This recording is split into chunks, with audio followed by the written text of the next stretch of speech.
Good afternoon, everyone. Thank you for joining us for our Tuesday trainings.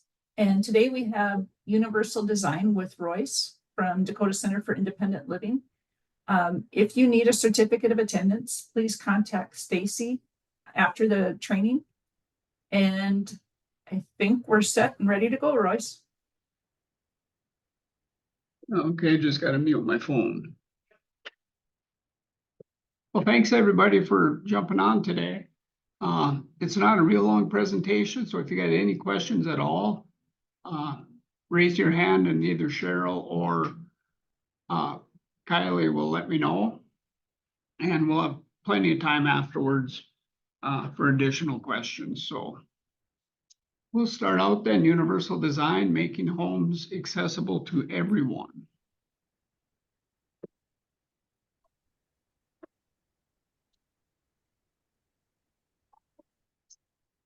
I have to get rid of this thing. As it says there, universal design is a concept for additional construction when you're building your home to make it more accessible for anybody with a physical disability or if they're aging.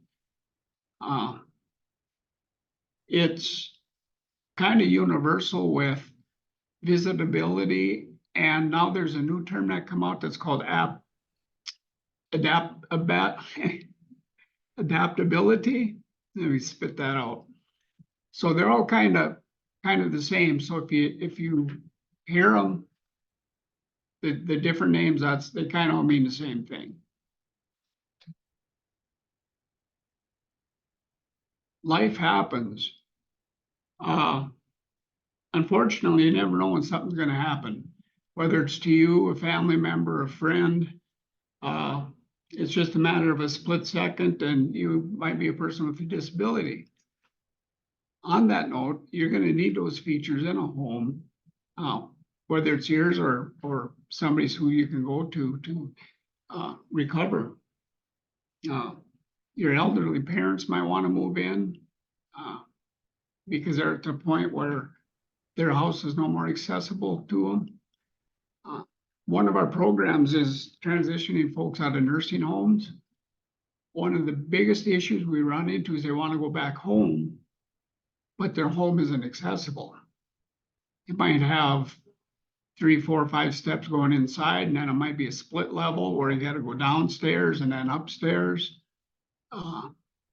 So it runs into a pretty big issue. So if a guy can nip that in the bud ahead of time,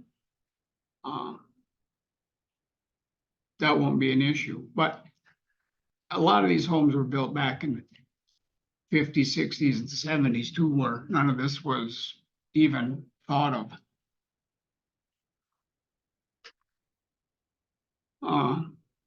Also for recovery or chronic disease, somebody in your household might break a leg, can't do steps. They might be diagnosed with a chronic illness. So if you do have a universal design home, they will be able to rehab there. Whether that's good or bad for you, I don't know. That's depends on your family member. Universal design home versus a typical home. Now, some of these, a typical home might have anyway, like a no-step entrance. They're getting to be more and more of the new construction that are doing that. Although they are a 2-story home. But like in my neighborhood, most of the 2-story homes, it looks like you can get into the front door and the living room. Now, whether there's a bathroom or bedroom on that floor, I have no idea. Bedroom, kitchen, bathroom on the same accessible level. That's a possibility with some of the homes. Wider interior doors, 34 to 36 inches. I'm going to say 99% of the homes are going to have 32-inch doors. And that's the clear width. That will allow somebody maybe with a small manual chair to get through that if they can get a straight shot. If they have to take an angle, there's no way they're gonna get in with either manual or power chair. I built a home 4 years ago. I put 36 inches doors, every bedroom, every interior, exterior door, just to make it easier for me to get in and for moving. When I moved in, it was a lot easier doing 36-inch doors other than trying to maneuver some of this stuff through a 32-inch. Light switches, thermostats, power outlets. They should be at a certain height for universal design, which I should have looked it up, is gonna be somewhere between, I wanna say 18 inches and 32, but don't quote me on that, but it's in that range somewhere. A lot of the power outlets are gonna be quite a bit lower, along probably with phone jacks.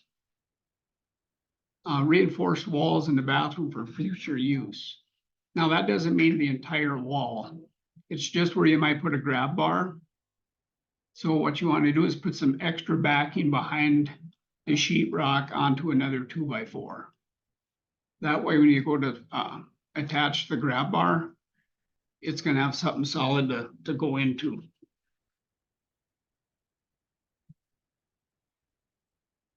Without that additional backing, there's a pretty good chance somebody's gonna lean on that grab bar and it's gonna fall. So if you're building a house, make sure that's done, which I didn't. My second bathroom, I asked them afterwards if they put extra pieces of wood behind the sheetrock for grab bars, and they didn't do it. And that was my fault. I never thought to ask them to do it in the first place, but that's something they should know. Appliances that are easy to use, front load washer, dryer, hooked up with the front controls. There might be a lot of typical homes that have that. Especially the washer and dryer, as far as the cooktop with the front controls. Those generally are quite a bit more expensive. So they probably have one where the controls are in the back, which is difficult at the least to reach over and grab. Plus dangerous if you got, kettles or frying pans on the stove. Lever type door handles. I got that on every door in my house. And a lot of the new construction or even the older construction probably has that too. So might not be a whole lot of difference between the two, but there's a couple of them that would make a big difference as far as bathroom and bedroom on the same floor. Who needs accessible housing? As you can see there, at least one person age 65 plus with a disability or both. So that's a pretty big number if you look at that nationwide. And about 1 in 8 households use a mobility device for a long-term condition. So just with those stats, there's the big need for the universal design homes.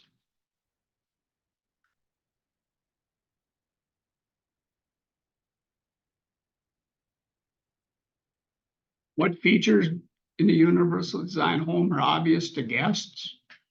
Well, if you look at these pictures, there's none. They all got 0-step entrances. They look like they got 36-inch doors. So driving by there, you would never know that that is a universal design home.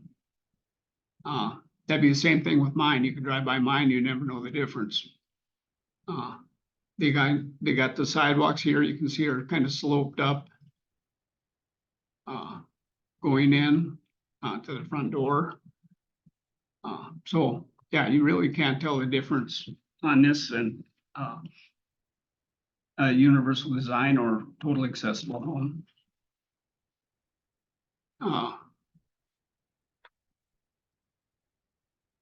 Bathrooms.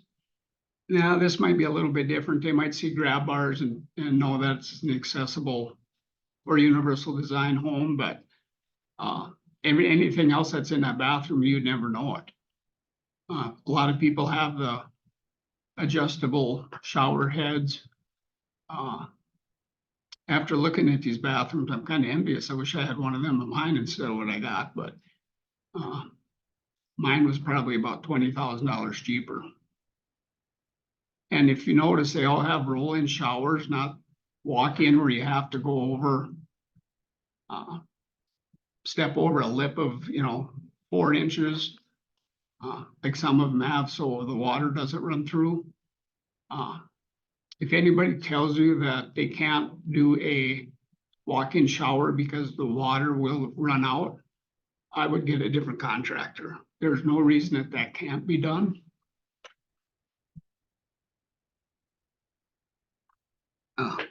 And I've heard that from a few that they just say they can't do it because of the slope, and that's false. And they might not even offer that to you if you're building a home. So that's something you'd probably just want to ask for, along with anything else. What I found out over the years, going to home shows and whatnot, the builders and the contractors, from what they've told me, they build what you want. Well, an individual who is not part of our circle, sort of, they're going to have no idea about any of this. And that's where the builder or whoever it might be needs to throw these options out to people and give them that choice. I think if they would do that, and or even get the information and think about it a little bit, I think a lot of folks would go this route, or at least have the walk-in shower and a tub. But if they don't know it and nobody tells them about it, it's just gonna be a regular bathroom with a tub. Royce, there's a couple questions. Okay. How do you feel about suction cup grab bars? Oh, boy. I'm a little mixed feelings on those. I think if you get, a smooth surface where you got a grip, you're probably all right. And again, I think it's going to depend, how big you are. If you get kind of a large person pulling on that, that might be a little hairy. Ideally, you would want to screw in a grab bar, but that's not always possible. So we have used quite a few of them already in transitions, and we haven't had any issues yet. But you just got to make sure you get a good grip on it. And then, is there anything going into, oh, hold on. Is there anything going into bills or legislation about city codes being updated on universal design, such as HOA communities? Not that I'm aware of. I know at one time when visitability was the term, I think it got brought up to a couple legislators, and it comes back, well, nobody wants to be told how to build their home. Well, you're being told how to do it now anyway with all the stuff in code, but there is some counties, towns around the country that do have that in code for visitability. When I was doing some research on that years back, so people do, or governments do that, whether it's state, county, city. So yeah, I wish something would be put in for that, but as far as I know, there's nothing. Kind of a long answer to a short question. Any other ones? Yep. How would you suggest that we educate builders or contractors? I guess, go to home shows or any place where there's a bunch of builders around and just say, hey, these are the features that, you know, would be nice to have in a newly built home. And just educate them. Most of them should know about it, but, you know, if they don't tell anybody, they're not gonna get it, but yeah, I would encourage them to use these, oh,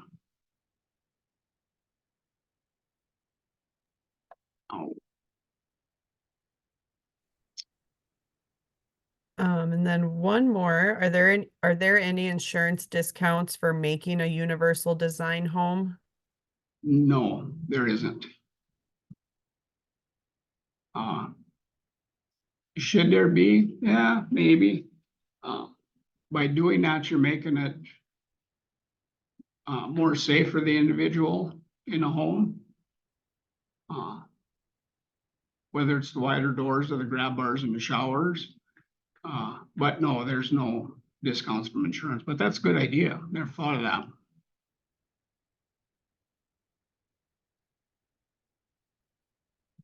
That's it for now.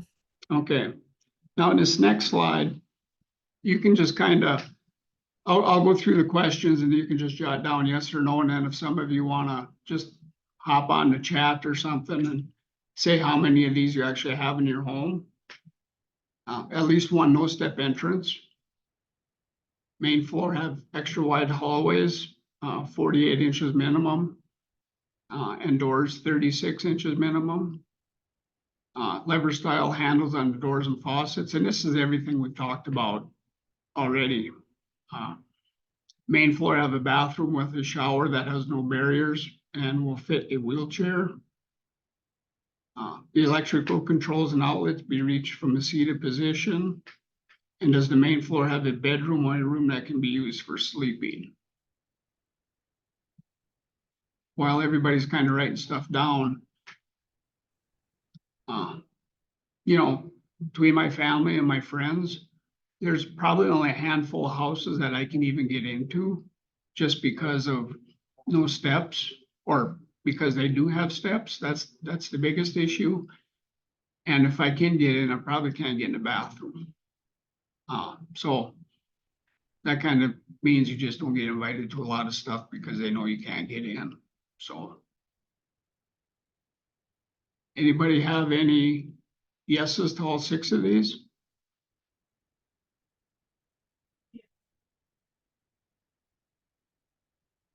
Or 5? Or I live in a split level, all no.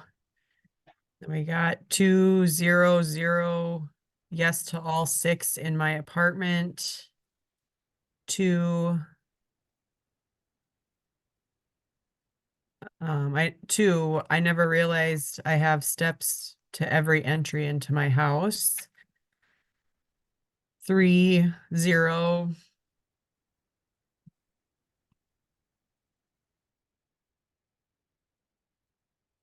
yeah, a lot of people just take, you know, the steps for granted, that there's just steps there, we'll just walk up them. But if they don't have a family member, a friend, who has a disability and uses a chair, you know, they have no reason to think of that.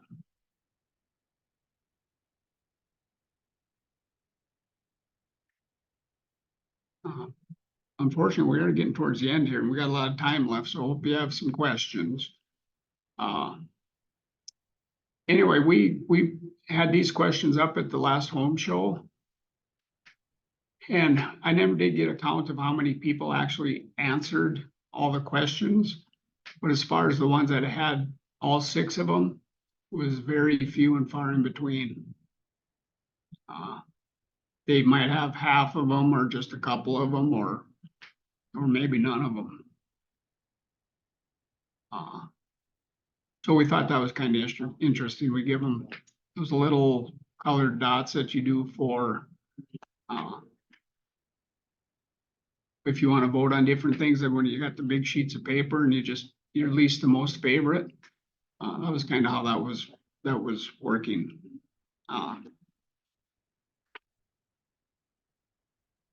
And that is all I have.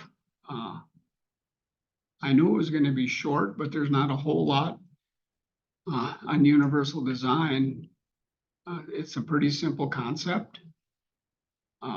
Along with visitability or adaptability, now that some people are calling it. Any other questions on whether it's universal design or anything else? We have half hour. Yes, there's a couple more in the chat. I'll talk slow. What would you suggest as the most important design to make a house accessible? For example, my house was built in the 50s, so all doors, hallways, and bathrooms are all narrow and not very wheelchair accessible. What was the first part of the question? What would you suggest as a most important design to make a house accessible? Well, in that case, it'd be widening the doors. I'm guessing if the house was built back then, the bathroom door is probably 30 inches or maybe even 28. The first house I had in Bismarck had two bathrooms, but the second bathroom was in a hallway. There's no way I could make the turn to get in there, but it was only, I think that was a 28-inch clear width door. So I guess in that case would be just, widen the necessary doors anyway, going into the bedrooms, bathrooms, anything like that. But that's, with universal design, it's nice to get this done ahead of time. So if something does happen, you're set to go on it, but things happen. What is some of the feedback you get when you talk to contractors at the home shows when talking about universal design? They're pleasant just because they have to be. But like I said earlier, we give what they are asking for. There was a couple of them that say they do offer those features, but a majority of them just says we give them what they want. I said, well, do you offer them these options? And they said no. And I asked them why, and they really didn't have an answer.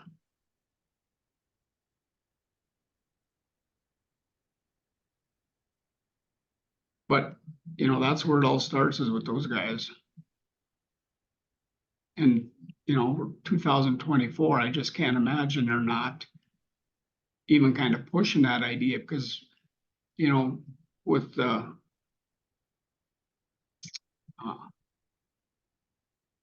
all the advances they're making in medicine and the medical field, people are living longer, so they're going to want to stay in their homes longer. And especially with the baby boomers coming up here pretty quick, none of them are going to want to go into a nursing facility or assisted living. So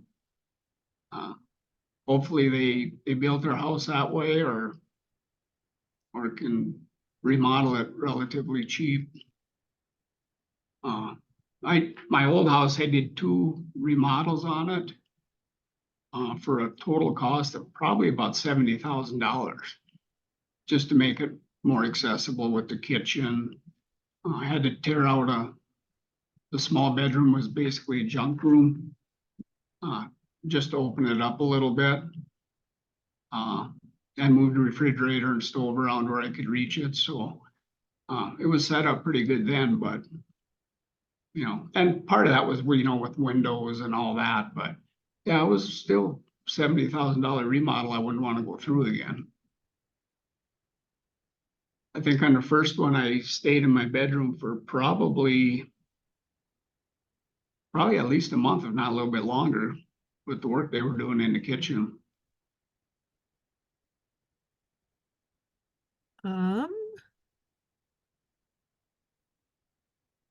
We have had individuals talk about a mirror over the stove to see the inside of the pots when cooking. How often do you see this, and would you recommend it? I'm sorry, Kylie, I missed the first part of that. We have had individuals talk about a mirror over the stove to see the inside of the pots when cooking. How often do you see this and would you recommend it? I have never seen that. And actually, I wouldn't recommend it either. You got the mirror, you can probably see in there, but everything's gonna be backwards. Uh, it will probably work to a certain extent, but it's nothing I would recommend.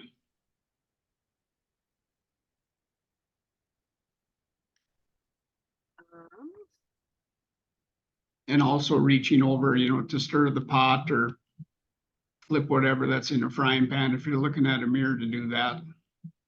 Maybe in time you'd get used to it, but I think it'd be pretty difficult. For apartments, is the door a different weight so a person using a wheelchair can push it open? Yeah, for apartments, businesses, any interior door has to be 5 pounds or less. If your apartment door has a closure on it, so when you go out, it closes automatically, they can adjust that, down to where, it's that 5 pounds or less. Now, if it's an exterior door, like going into your apartment building, there's no weight limit on that. Partly because, the weather, if you get a good wind and that door's kind of light, it's gonna rip it right off. Under universal design, what helps make a kitchen more accessible?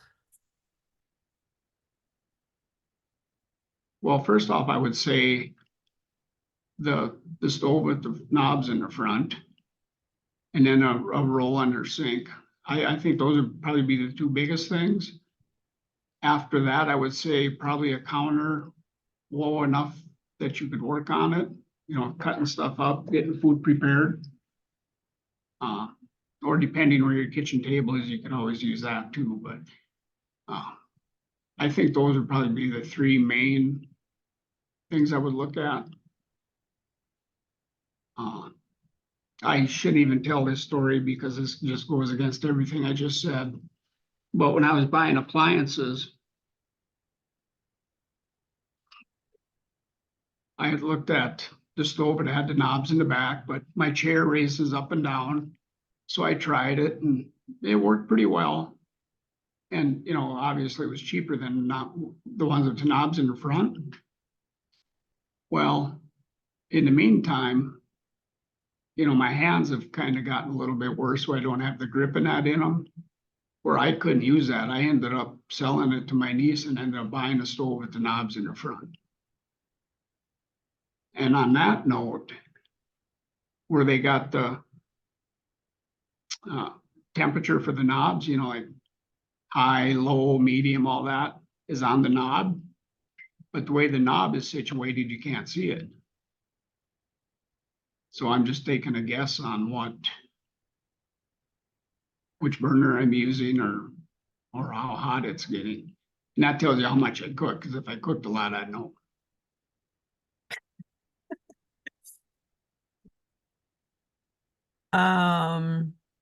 Do you think that in the future it will be more common that new homes and apartments will become more accessible considering how high of a need it already is? I think so. But it's also going to take some awareness by all of us to let those people know that, offer these features or don't offer them, just build it into it, the 36-inch doors and all that stuff. I've even noticed over years, like my housing development where I'm at, there is quite a few one level, I don't know if you want to call them twin homes, townhomes, side by sides, with the 0-step entrance. Now, what the inside looks like, I have not a clue. I would like to knock on the door and ask them if I could see their bathroom, but they probably look at me a little weird.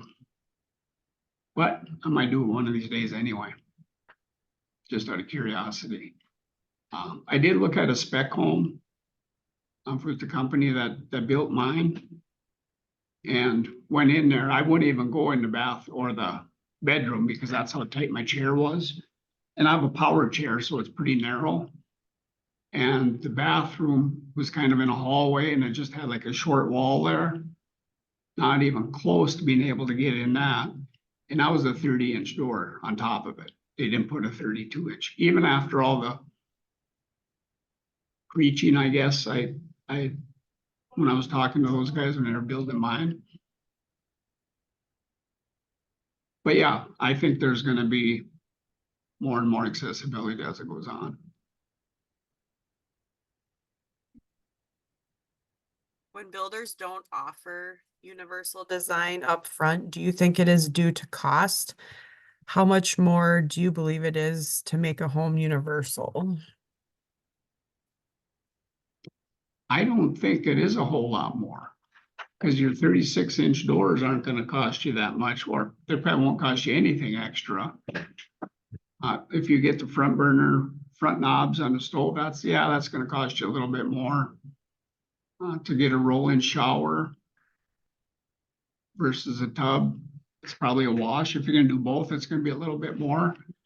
But just say you're looking at building a house for $300,000. If you gotta put even 5% of that, an extra 15,000 to make it accessible, it would be worth it. And I don't even think it would take 15,000. I would dare say probably 5,000 or less. Now, my bathroom that I use, the accessible one, doesn't have a tub in it, just a roll-in shower. So that was probably a wash. The other bedroom or the other bathroom just has a tub in it. So I'm guessing from my features in my house, outside of the appliances, probably didn't cost any more. So yeah, I think it's gonna be pretty minimal. You see very many landlords willing to do a reasonable accommodation for appliances with knobs in front. If they are getting federal funding, they should be. One of the apartments I lived in, I think it was up on North 26th Street. I asked for that. And that was before I moved in, and by the time I moved in, I had one in already. So I would ask for that, and if they don't do it, then take further action on it, whatever that might be, is counting, the High Plains Fair Housing or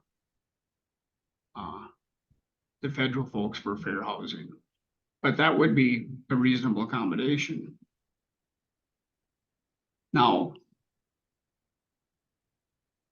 with some of these modifications you might do in an apartment, say you want to put grab bars in, you can install them. But when you move out, the landlord can say, hey, I want that wall just the way it was. So you'd have to take those grab bars out.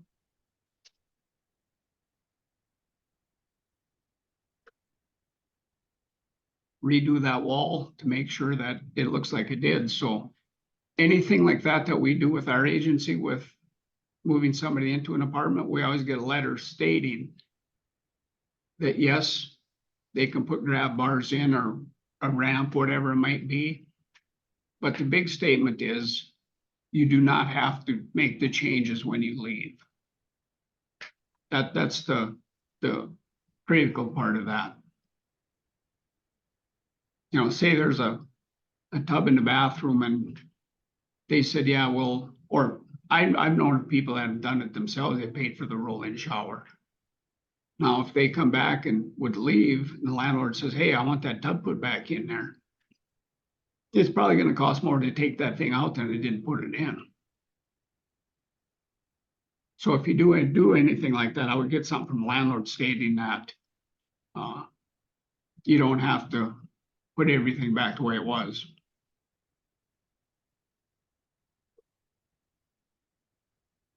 Is there certain companies that you know of that offer universal design right away while building or remodeling?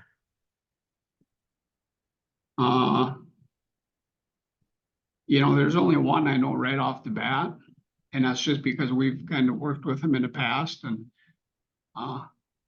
if you see their commercials and stuff, they kind of push that.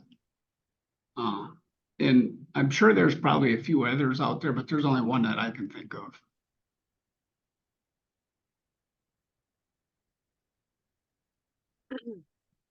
And then, um,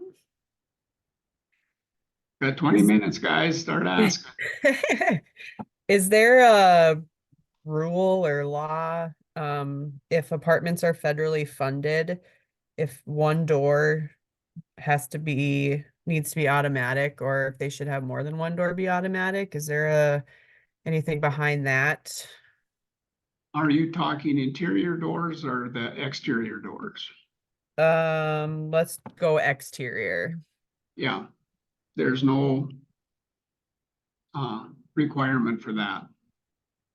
Whether it's an apartment building or even a store. Why they didn't put that in the ADA, I have no idea.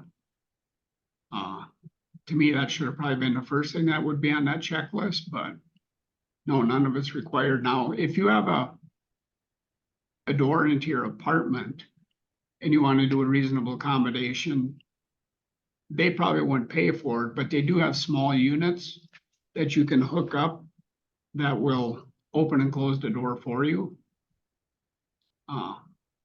But I haven't heard of a landlord paying for that yet.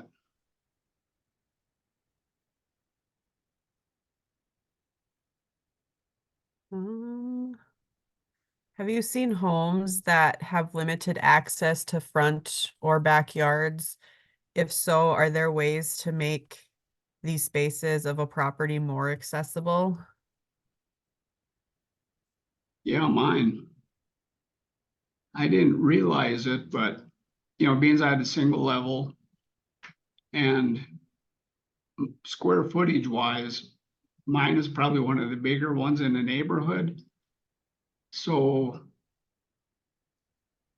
to build that big of a house, slab on grade or grade on slab, however you call it, they had to raise the ground up. So my backyard has a slope from the very top of the patio going all the way down to the fence. And as far as doing anything to it, there's absolutely nothing. When it rains real heavy, I got water from one end of the fence over to the other end because of all the clay and whatnot in the ground. So it'd probably take a day or two for all that to drain in. But again, it probably depends how big of a slope it is or how much it would cost to do that.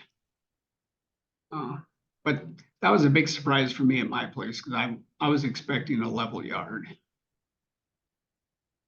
I'm not sure if that answered your question or not, but.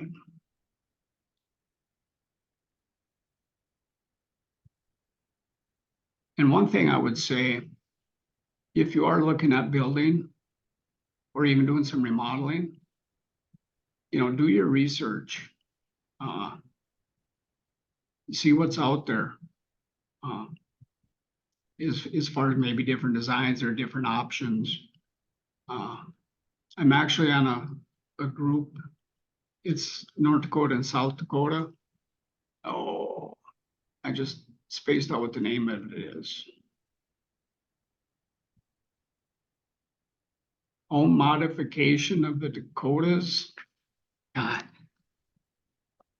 she's gonna kill me if she's watching this because I can't remember what the name is, but we're putting together kind of a virtual toolkit that will be online where anybody can go in there and get information on which builders will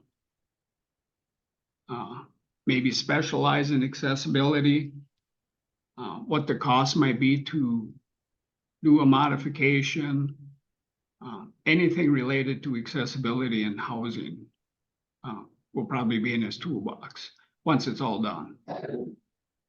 But yeah, you want to do your research, especially if you know somebody that has a house.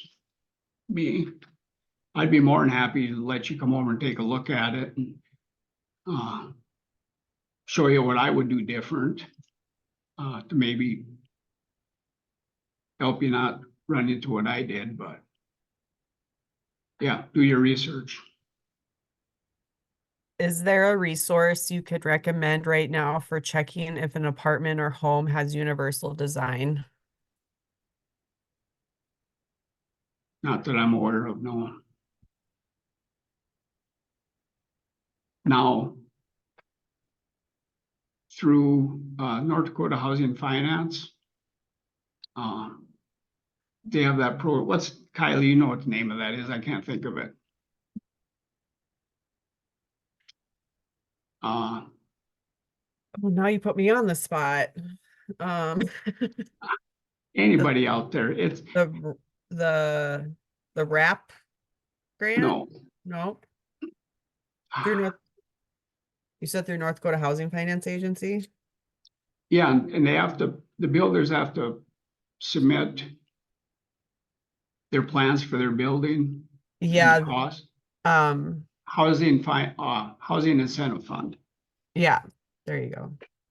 So if a builder is getting any of that money, they have to put in what they're gonna do for accessibility into the home or apartment, which I guess is your home. In the past, not that I'm aware of anyway, that there was no follow-up on that to see if they actually did that.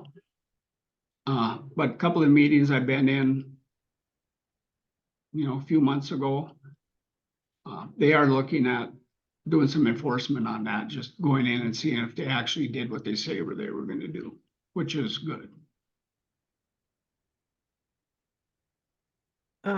Would the city websites have some of these codes?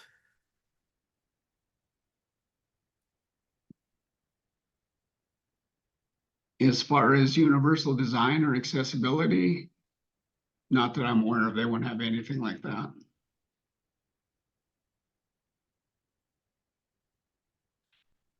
So I'm thinking of, I think it was way back when I first started with MFP, so that would have been 10, almost 11 years ago. I think I know you presented at I think it was at the library on like universal design, or were part of it. And then I found these, like, I don't know who published them. Our logo's on there, but it's a universal design residential little like flyer thing. So I don't know if that's something like we could update maybe, or go through you to see if anything needs to be changed and maybe publish some more. Well, you got a better memory than I do. I think, I mean, this has stats from like 2010, 2011. Yeah, So we did universal design and we put them in flyers for the city so that when people came in to get their building permits, they had the information. Okay, that's kind of ringing a bell. If you have one, Kylie, scan it into me. Yeah, I'd love to put something like that together again. Okay. Yeah, actually I just found it on top of my my shelf. So yeah. Maybe once I see it, it'll jog my memory, but Anybody have any other questions? Let's see here. There's a comment about AARP has a nice resource called the ABCs of Accessory Dwelling Units too. That might have some information. yeah, I haven't seen that, but if it comes from AARP, I'm pretty sure it's gonna be some good information.